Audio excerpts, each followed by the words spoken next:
இந்த மச்சா நீ ஒண்ணு கவலைப்படாத, எங்க அண்ணனை கொண்டா எங்க அண்ணனா போடும்டா. அவசரம் போறாங்க மாட்டி. செந்தாளம் பூவில் வந்தாடும் தென்றல் பொக்கால தேடுதடா. ஏய் நான் வெட்டியா இருந்தா ஏழு கூட பண்ணுவேன். பொண்ணு வேலையா இருக்க?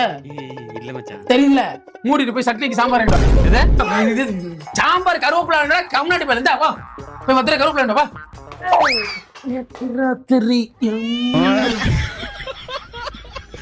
ஊரை தெரிஞ்சுக்கிட்டு ஆளே பார்க்க முடியல. என்னால பார்க்க முடியாது. நீ அப்புறம் கம்நாட்டி பேல. ஆமா நேத்து ஒரு ஊருக்கு போயிட்டு வந்து யார் எடுத்தது? சந்தேகப்படியா மாப்ள? ஏன்டா நேய்க்கு காய வச்ச பால் எடுத்து குடிக்கிற நே உனக்கு போயிட்டு வேலை இல்லாத பொருள் வச்சு அதை எடுத்துட்டு போயிட அப்ப ஒன்னே சந்தேகப்படாம ஊர்ல உள்ளவங்க சந்தேகப்பட சொல்ற. ரொம்ப நாளா ஒரு டவுட் மாப்ள. என்ன மாப்ள? முட்டையை பாய் பண்ணி சாப்பிடுறது நல்லதா இல்ல பொரிச்சு சாப்பிடுறது நல்லதா? அவுச்சு சாப்பிடுறது நல்லதா மாப்ள? அட சண்டாளா, இது தெரியாம இத்தனை நாள் நான் பாயில் பண்ணி சாப்பிட்டேன்டா. எல்லாம் தெரிஞ்சு நம்ம கிட்ட பேசுறாங்க, நம்ம ஏன் தெரியாம இவங்க கிட்ட பேசுறோம்? ஒண்ணுமே புரியல.